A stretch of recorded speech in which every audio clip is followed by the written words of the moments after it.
குழந்தைகளிடையே அதிகரித்து வரும் இணைய பாதுகாப்பு ஆபத்தை கையாள சிறப்பு சட்டங்களை உடனடியாக உருவாக்க வேண்டும் என்று மகளிர் குடும்பம் சமூக நல மேம்பாட்டு அமைச்சர் டத்தோஸ்ரீ நென்சி ஷுக்ரி வலியுறுத்தியுள்ளார். ஐக்கிய நாடுகளின் சிறுவர் நிதியமான யுனிசெஃபின் தரவுகளின்படி மலேசியாவில் 83 விழுக்காடு குழந்தைகள் இணைய ஆபத்துகளுக்கு ஆளாகிறார்கள். மேலும் அவர்களின் 40 விழுக்காட்டினர் ஆபத்துகளை அறியாமலும் தங்களை பாதுகாத்துக் கொள்ளும் திறன் இல்லாமலும் உள்ளனர் என்பது கவலைக்குரியது.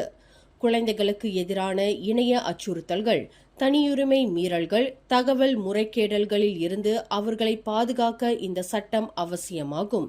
இந்த சட்டத்தை உருவாக்குவதற்கு சம்பந்தப்பட்ட அமைச்சுகள், மலேசிய தொடர்பு பல்லுலக ஆணையம் உள்ளிட்ட பல தரப்பினரின் ஒத்துழைப்பு தேவைப்படும் என்றார் அவர். மேலும் செய்திகளை தெரிந்து கொள்ள கீழே இருக்கும் பெல் பட்டனை அழுத்துங்கள். உங்கள் மகிழ்ச்சியை வெளிப்படுத்த லைக் மற்றும் ஷேர் செய்யுங்கள். தொடர்ந்து திசைகளோடு இணைந்திருக்க சப்ஸ்கிரைப் செய்யுங்கள்.